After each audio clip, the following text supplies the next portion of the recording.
Boss season winner ಕುರಿ ಕಾಯುವ Hanumantha, singer Hanumantha. ನೇಗಿಲ ಹಿಡಿದ ಹೊಲದಳು ಹಾಡುತ್ತ ಉಳುವ ಯೋಗಿಯ ನೋಡಲಿ. ಏನೇ ಕೊಟ್ರು, ಎಷ್ಟೇ ದುಡ್ಡು ಕೊಟ್ರು, ಕುರಿ ಕಾಯೋದ್ರಲ್ಲಿರೋ ಸುಖ ಎಲ್ಲೂ ಇಲ್ಲ ಸರ್. ನಾನು ಕುರಿ ಕಾಯ್ದೇ ಕಾಯ್ತೀನಿ ಇನ್ನು ಮುಂದೇನು ಅಂತ ಹೇಳಿ ಹನುಮಂತ ಅವರು ಹೇಳಿದ್ದಾರೆ.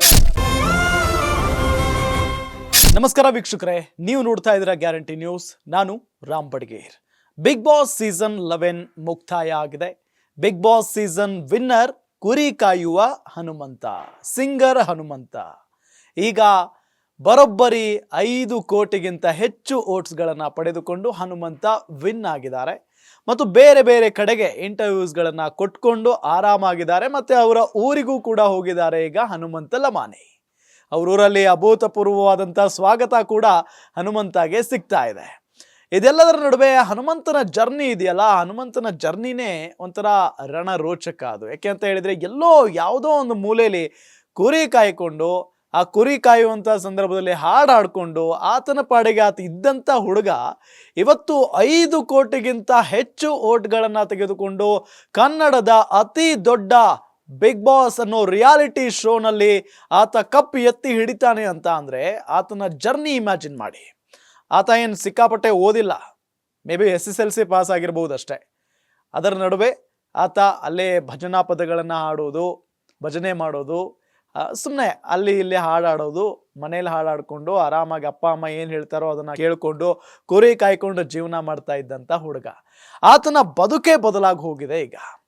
ನೋಡಿ, ರಿಯಾಲಿಟಿ ಶೋ ಬಿಗ್ ಬಾಸ್ ಎಷ್ಟೋ ಜನರ ಕನಸಾಗಿರುತ್ತೆ. ಅಲ್ಲಿಗೆ ಒಂದು ಸಾರಿ ಹೋದರೆ ಸಾಕಪ್ಪ, ನಮ್ಮ ಇಡೀ ಬದುಕೇ ಬದಲಾಗಿ ಹೋಗ್ಬಿಡುತ್ತೆ ಅನ್ನೋರು ಸಾಕಷ್ಟು ಜನ ಇದ್ದಾರೆ. ಅದೃಷ್ಟ ಅನ್ನೋದು ಹನುಮಂತನನ್ನ ಹುಡ್ಕೊಂಡು ಬಂತು. ಯಾಕೆ ಅಂತ ಹೇಳಿದರೆ, ಒಂದು ದೊಡ್ಡ ಶೋನಲ್ಲಿ ಸಿಂಗರ್ ಆಗಿ ಹೋಗಿದ್ದ, ಖಾಸಗಿ ಚಾನಲ್ ನಡೆಸುವಂಥ ಶೋನಲ್ಲಿ. ಆ ಶೋನಲ್ಲೂ ಕೂಡ ಆತ ಅಪಾರವಾದಂಥ ಪ್ರೀತಿಯನ್ನು ಗಳಿಸ್ತಾನೆ. ಅದಾದ ನಂತರ ಬೇರೆ ಬೇರೆ ಶೋಗಳಲ್ಲೂ ಕೂಡ ಆತ ಪಾರ್ಟಿಸಿಪೇಟ್ ಮಾಡಿದ್ದ, ಅವಕಾಶ ಸಿಕ್ಕಿತ್ತು. ಅದಾದ ನಂತರ ಬಂದಿದ್ದೆ ಬಿಗ್ ಬಾಸ್. ಬಿಗ್ ಬಾಸ್ ಆತನಿಗೆ ಹೋಗಲೇಬೇಕು ಅಂತ ಏನಿರಲಿಲ್ಲ. ಆತನ ಸ್ನೇಹಿತರು ಹನುಮಂತನಿಗೆ ಫೋರ್ಸ್ ಮಾಡಿ ಹೋಗು ಹೋಗು ಅಂತ ಹೇಳಿ ಕಳಿಸಿಕೊಟ್ಟಿದ್ರಂತೆ. ಆತ ಬಿಗ್ ಬಾಸ್ಗೆ ಹೋಗಿ ಆತ ಹೆಂಗಿದ್ನೋ ಹೊರಗಡೆ ಹಾಗೇ ಒಳಗಡೆ ಇದ್ದು ಎಲ್ಲರ ಮನಸ್ಸನ್ನು ಗೆಲ್ತಾನೆ. ಆತನ ಮುಗ್ಧತೆ ಜನರಿಗೆ ಇಷ್ಟ ಆಗುತ್ತೆ. ಆತನ ಸರಳತೆ ಕೋಟ್ಯಾಂತರ ಜನ ಇಷ್ಟಪಡೋದಕ್ಕೆ ಶುರು ಮಾಡ್ತಾರೆ. ಆತನಿಂದ ಕಲಿಯೋದು ನಾವು ಸಾಕಷ್ಟಿದೆ ಅಂತ ಹೇಳ್ತಾರೆ. ಎಲ್ಲಿ ಮಾತಾಡಬೇಕು, ಯಾರ ಮುಂದೆ ಮಾತಾಡಬೇಕು, ಹೇಗೆ ಮಾತನಾಡಬೇಕು, ಇದೆಲ್ಲದರ ಬಗ್ಗೆಯೂ ಕೂಡ ಹನುಮಂತನಿಂದ ನಾವೆಲ್ಲ ಕಲಿಯೋದು ಸಾಕಷ್ಟಿದೆ ಅಂತ ಹೇಳಿ ಜನ ಹೇಳ್ತಾರೆ.